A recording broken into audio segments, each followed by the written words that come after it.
Corbin hit us up. He said, will Bobby Petrino get benched by Jimbo Fisher if the Aggies are 3-2 heading into October against Alabama? From Lorena, Texas. Ooh, man. I don't know what body language experts say about someone who scratches the back of their neck when a question gets asked, but I'm a little uncomfortable with it, I'll tell you that. I think, yeah. I think it would be, oh boy. Do you see what it's like to answer this question? So what we're asking here, to be clear, is Bobby Petrino gets hired as the offensive coordinator because whether you think it's play calling or execution or whatever the case may be, things have not been good enough offensively at Texas A&M. So Jimbo Fisher finally makes a move. He brings in Bobby Petrino. He has his press conference the other day to start spring. And they asked him, is he going to call plays? And Jimbo was doing that thing where he doesn't even let you finish asking your question. Folks around the Aggie beat know all too well what I'm talking about before he starts answering it, and which means he's not listening to you. He just, whatever.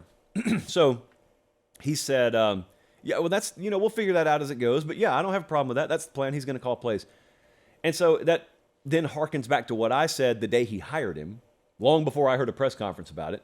I said the same thing I say anytime a guy is allegedly giving up play calling duties. A head coach giving up play calling duties, you don't really find out how serious he is until the fall, until in the season, in the heat of battle.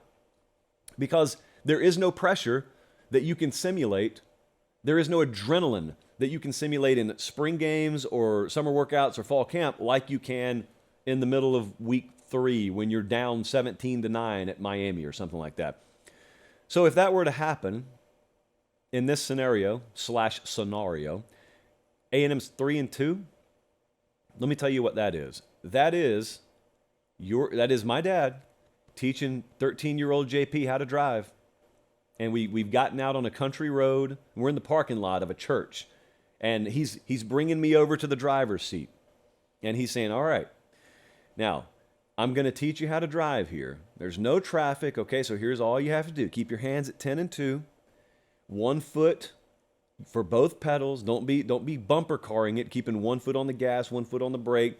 Here, let's adjust your mirrors. Is the seat high enough? Okay, here we go. Keep it 45 or under.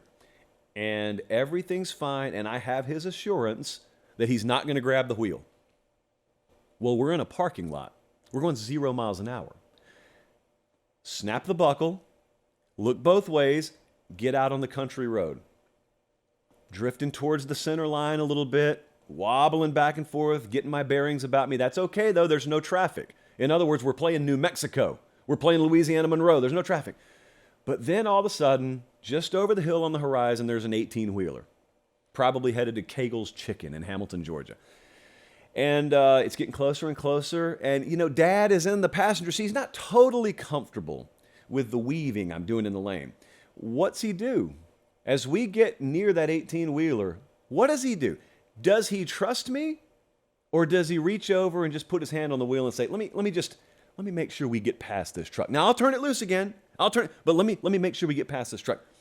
That's how you decide whether someone has fully delegated responsibility or not. Because it's the same way in football. You won't know in fall camp. All the press conferences will sound like they're supposed to, I think. And then all the practice footage and all the player interviews will sound so copacetic. Oh, yeah, Coach Petrino, he's been a valuable addition. Oh, yeah, man, we're so much more functional. Things are humming. Boy, we're going to show the world this year. And maybe you do. And if things go swimmingly, there's no reason for Dad to reach over. There's no reason for Jimbo to reach over and grab the wheel. But what if they're 3-2 going into the Bama game? Then I'm over the center line, and the Kegel's truck is not slowing down. Dad's got to grab the wheel. Yes, I think Jimbo would absolutely grab the wheel. Knowing everything we know about him, yeah, I think he'd grab the wheel. Now, would that mean Bobby Petrino getting benched? As the person asking the question here, that's phraseology I've never heard about a coach. I don't know if that's what that would mean, but I will tell you, I don't think Jimbo Fisher would just stand idly by and say, they tell me this is a do-or-die season for me. We're 3-2. Some of our preseason goals are already out the window, but hey, screw it. I'm just going to let it ride. No. If he's going down with his hands on the wheel. That's what I think would happen. Let's move on.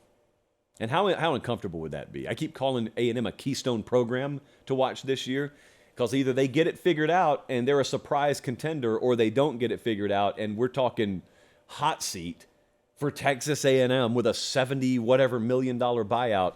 Yeah, I don't care if you live in Pocatello, Idaho. That will be something to watch.